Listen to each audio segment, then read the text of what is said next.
जनपद जौनपुर के road accident ने पूरे भारत को दहला दिया। जौनपुर के गुरौनी मार्केट के आसपास में एक ऐसा हादसा होता है जिस हादसे ने पूरे जनपद ही नहीं पूरे भारत को दहला देता है। हमारे साथ एक ऐसा शख्स है जिन्होंने अपनी मौत को टक्कर देके अपनी जिंदगी को बचाया है। उस बस में ये भी सफर कर रहे होते हैं और इनके ही आंख के सामने ये सब मंजर दिखाई दे रहा होता है। 1 मिनट तक सभी के होश उड़ जाते हैं और कितनों की उसी वक्त जान चली जाती है। ये पूरा मामला आप तक पहुंचाने का प्रयास करते हैं क्योंकि लोगों ने कहा कि बस सवार जो बस चालक था उसकी गलती है, किसी ने कहा ट्रक चालक की गलती है। तमाम ऐसे आरोप प्रत्यारोप लग रहे हैं। आइए इनसे बातचीत करते हैं कि उस वक्त क्या कुछ हुआ था, कितना समय था और कहाँ पे ये घटना घटित हो जाती है। सबसे पहले अपना परिचय बताइए, क्या नाम पड़ेगा आपका? जी, मेरा नाम सनी कुमार साहू है। अच्छा सनी जी, ये घटना कब की है और कितने बजे की घटना है? ये 9:30 बजे घटना है। बीते 12 तारीख की। जी, बीते 12 तारीख की 9:30 बजे घटना है। जी। और आप उस बस में या उस रोडवेज थी या जो है प्राइवेट बस थी? अंडरटेकिंग बस थी। जी। तो आप उस वक्त कहाँ पे थे जब बस आती है, आप जब बस में बैठते हैं? हम रोडवेज से बस पकड़े, डिपो से आप बस? जी। तो कहाँ जौनपुर में रहते थे आप? डिपो, हाँ, जौनपुर डिपो से हम रिक्शा चलाते हैं जौनपुर में। जी। वहाँ डिपो से हम बस को पकड़े हैं और वहाँ से निकले हैं। 8:45 से बस निकली है वहाँ से। खितासराय के लिए टिकट लिया हमने और ये बस वाले जो थे ये बहुत नॉर्मली पहले चला रहा था, एकदम यहाँ पे बकरा मोड़ पेट्रोल पंप तक एकदम नॉर्मली आया है।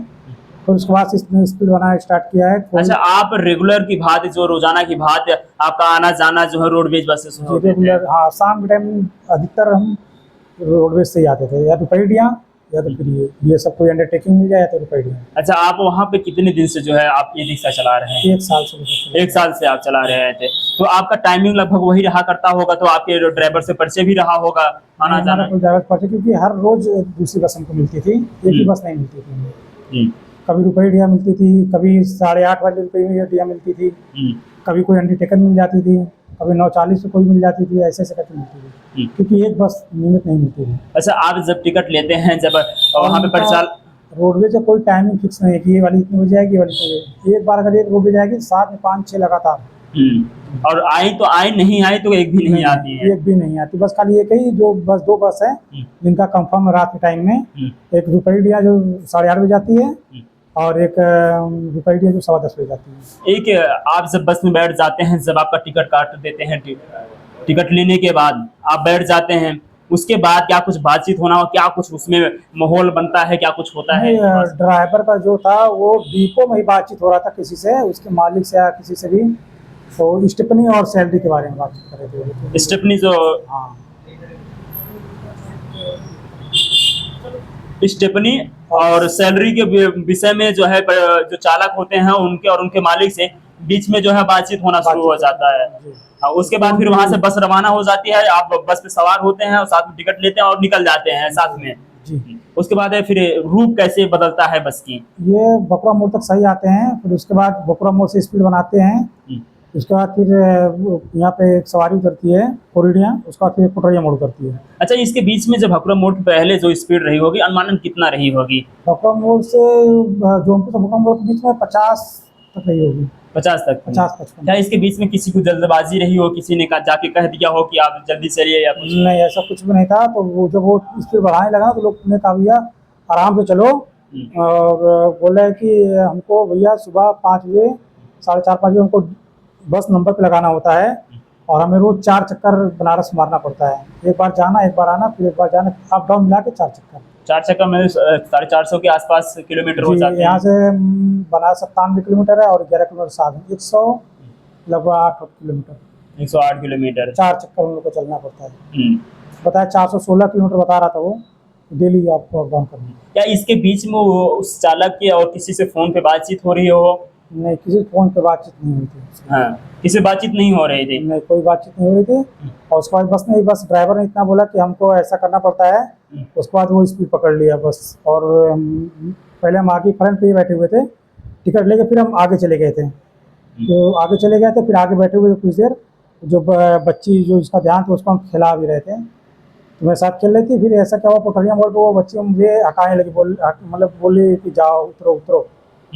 वो ढकेलने लगी, उतरने लगी, फिर उसको बोली आप नहीं चले जाइए, इसको अभी हम लोग इसकी तबीयत नहीं सी, दवाई लेके आ रहे बनारस से, तो हम पीछे जैसे ही जाते हैं और 4 से 5 मिनट में हादसा हो जाता है। जिस बच्ची को आप अपने गोद में बिठा के खिला रहे थे, अनजान बच्ची को, अनजान वो महिला थी, आपको आके कहती है कि आप पीछे चले जाइए, हमें यहाँ पे बच्ची के साथ बैठने दीजिए क्योंकि नहीं, बच्ची की तबीयत नहीं ठीक है। वो लोग पहले से जौनपुर से वो लोग बैठे हुए थे। हाँ। तो जो ड्राइवर के बगल में चौथे टाइप का सीट होता है ना, जिसपे इंजन रखा रहता है, पहले हम वहाँ पे हाँ। बैठे हुए थे। हम्म, तो फिर उन्होंने बच्ची मेरे साथ खेल भी रही थी, फिर वो अचानक से पोटरिया मोड़ से बोले आप पीछे चले जाइए। वो मतलब बच्ची हमको हटाने लगी, हटो हटो, हमसे देख के हमको रोने लगी, डरने लगी, पता नहीं क्यों। फिर हम उनके पीछे चले गए, उसकी मम्मी बोली पीछे चले जाए भैया आप, हम पीछे चले गए, जैसे ही पीछे जाकर बैठते उससे हादसा हो जाता है। आप जा ही रहे होते हैं कि बैठ जाते हैं, या वहाँ पे आप स्पीड को देख रहे थे, गाड़ी ड्राइवर चालक आगे तो आप देख ही रहे होंगे। हाँ, जब आगे बैठे तो देख रहे थे, तो जब वो पोटरिया मोड़ से निकला था 80-80 तक वो पहुंच गया था। यानी थोड़ी ही दूर पे गति अपनी बढ़ा लेता हाँ, है। वो पोटरिया मोड़ से जो रहता है, जब तक पोटरिया मोड़ है उसके उससे हमें लगता है ज़्यादा तो 70-80 मीटर जाता है, उसकी स्पीड बढ़ जाती है, 80 पहुंच जाती है। यानी एक बार स्पीड बढ़ाता है, फिर उसके बाद सवारी उतारता है, उसके बाद फिर से वही गति पकड़ना शुरू कर हाँ, देता तो है। उसके बाद वो स्पीड बढ़ाता ही रहता है, कम नहीं करता है। क्या संख्या कितनी रही होगी उस वक्त जितने बस सवार थे लोग? उसमें संख्या बस में रही होगी 30 लोग, 30-35 लोग रहे होंगे लगभग। 30-35 की संख्या रही होगी। हाँ, 30-35 संख्या रही होगी, क्या सिर्फ बराबर ही लगभग सकते।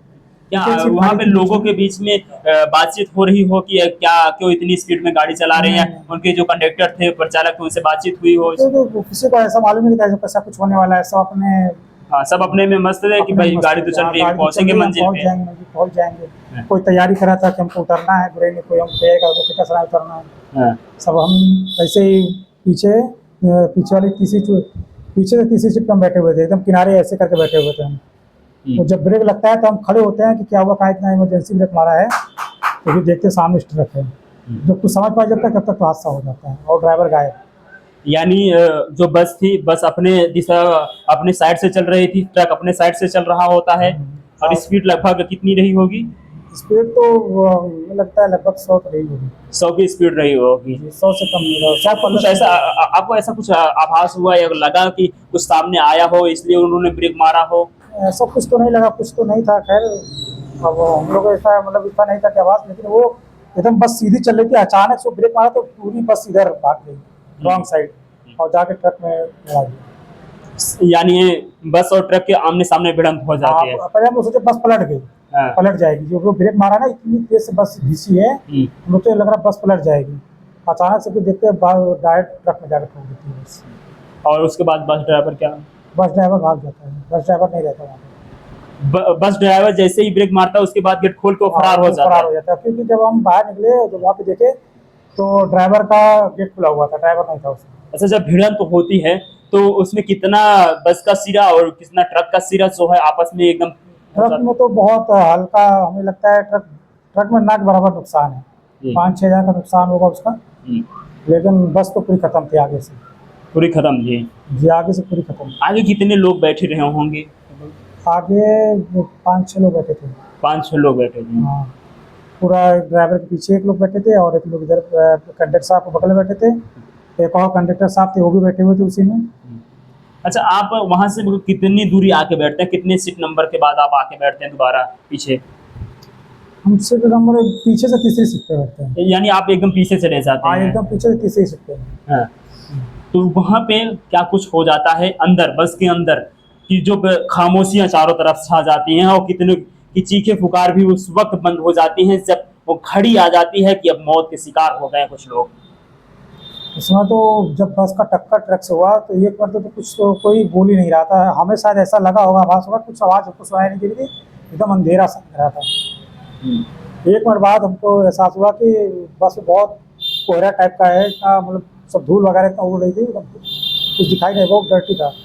हम इमरजेंसी गेट खोले हैं, जब खोल के निकलने चाहे बाहर तो फिर देखे कुछ चिल्ला रहा है कि बचाओ हमें, मेरा हाथ टूट गया, मेरा पैर टूट गया।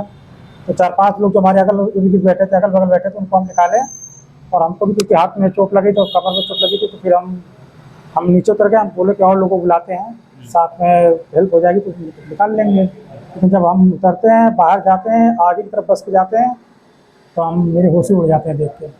हमारा ब्लड प्रेशर हाई हो जाता है, एकदम अजीब सा हमें लगने लगता है।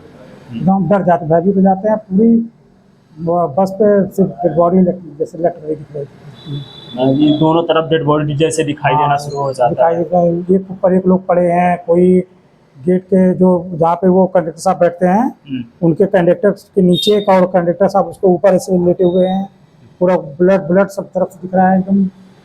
हमें एकदम वो हो जाए, नर्वस हो जाते हैं हम कि हम करें क्या। फिर तो मेरे समझ में नहीं अनपढ़ में हम पहले हम सोचते हैं कि क्या करें, फिर उसके बाद 2-4 कदम आगे बढ़ाते हैं, फिर हम तुरंत एम्बुलेंस को फ़ोन लगा देते हैं 108 पे। 15 मिनट में लगभग एम्बुलेंस ले आती है, लेकिन उससे पहले हमारे थाना अध्यक्ष जी एसओ साहब 5 मिनट में पहुँच गए। जैसे ही कानों को खबर लगते हैं वैसे जो है कि 107 सिस्टम मदद पहुंच पहुंच जाते हैं। तो वहाँ पे कैसे मदद लोगों की होना शुरू हो जाती है फिर? कुछ गाँव वाले जाते हैं और एसओ साहब की टीम मदद करते हैं, निकालते हैं वहाँ पे सब कुछ। आपने कितने लोगों की जान बचाई थी? हम 5-6 लोगों को हम बाहर निकाला था। आपको कहाँ कहाँ पे चोटें आई थी? हमें कंधे में चोट आई है, कमर में चोट लगी, और ये हमारा इधर फूट गया था ये, और एक दांत है। हम्म।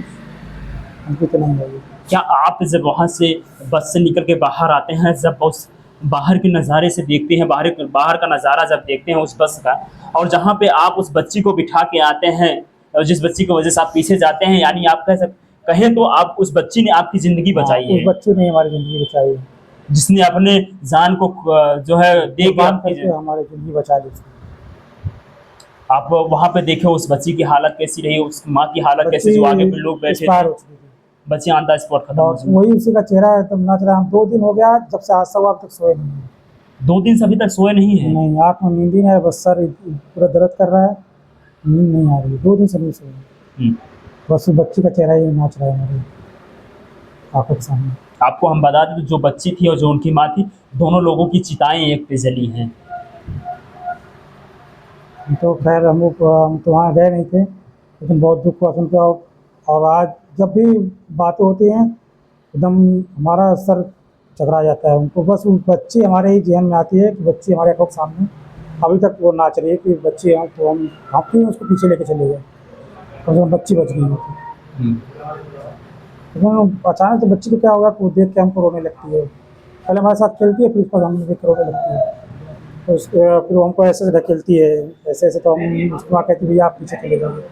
जैसे पीछे जाके बैठते हैं उसे 4 से 5 मिनट में हादसा हो जाता है। कितने मिनट में जो उस बच्ची से लगाव हो जाता है और कितने सेकंड में वो बच्ची आपसे दूर हो जाती है? बहुत अफसोस हुआ, पता है 4 से 5 मिनट में बच्ची हमसे दूर हो गई। 4 से 5 मिनट में। वहाँ पे और जो लोग थे उन लोगों को कहाँ कहाँ चोटें आई थी, और जो लोग वहाँ पे गए थे सबको मदद चोट करने के लिए लगी, कैसे मदद हो पाई सबको है? थोड़ा बहुत सबको चोट लगी हुई थी। और जो हल्के जिनको कम चोटें आई थी उनको एसओ साहब ने अपने पर्सनल गाड़ी से, 100 नंबर वाली गाड़ी से, और उनकी स्टाफ में जितनी गाड़ियाँ थी उनसे उन्होंने उस पर बैठा के उनको अभी हॉस्पिटल में छुड़ाया। जिसको ज़्यादा गंभीर चोटें आई थी, 2 एम्बुलेंस आई थी वहाँ पे। हम जब तक थे तो हम अभी हॉस्पिटल लेके चले आए थे। जब तक हम वहाँ थे तब तक 2 ही एम्बुलेंस आई थी, और 2 में जो ज़्यादा सीरियस थे उनको भेजे थे। यानी हबीब हॉस्पिटल वालों जो डॉक्टर थे उन्होंने भी जो है पूरा प्रयास किया, पूरी मदद किया एसएचओ महोदय ने। और यहाँ पे बड़ी अधिकारियों की कौन कौन लोग वहाँ पे पहुँचते हैं मौके पर, क्या कुछ अभी तक आप लोगों से पूछताछ हुई, क्या कुछ बातचीत हो पाई? नहीं, हम किसी से हमारी कोई बातचीत नहीं हुई। हम बस एसओ साहब को पहचानते हैं अपने, और बातें एक लोग और साहब के बड़े अधिकारी कोई लग रहे थे, वो उनको पहचानते हैं। ऐसे क्या परिवहन विभाग इसमें कोई आता है अधिकारी, कोई बातचीत करने के लिए? कोई नहीं रहता है, कोई वहाँ पे नहीं है।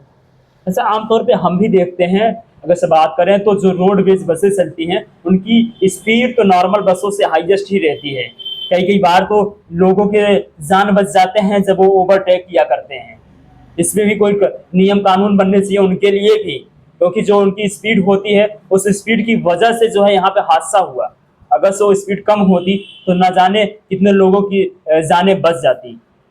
आप क्या लगता है आपको कि वो स्पीड या जो चालक होता है उसकी कमी, क्या कुछ इसमें लगता दुर्घटना है? का कारण स्पीड ही है। और हम परिवहन विभाग से हमारी ये रिक्वेस्ट है, अपील है कि वो रोडवेज की जितनी भी रोडवेज हैं सबकी 60 से ऊपर स्पीड ना जाए। उनको 60 पे स्पीड लॉक कर देना चाहिए। क्या इसमें आपको गलती किसकी लगती है? क्या रोडवेज के ऊपर जो प्रेशर बनाया जा रहा था, क्या उसको गाड़ी जो है नंबर पे लगानी होती है? क्या सैलरी को लेके क्या कुछ आपको लगता है कि ये घटना का बड़ा रूप वही हो सकता है? उसका भी स्पीड ही घटना का रूप है। घटना का रूप है।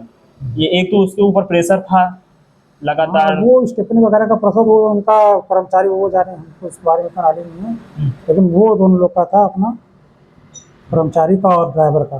क्या आपने कभी इतना बड़ा हादसा देखा हो कभी पहले? जिंदगी में अपनी पहली बार देखा। जिंदगी में पहली बार।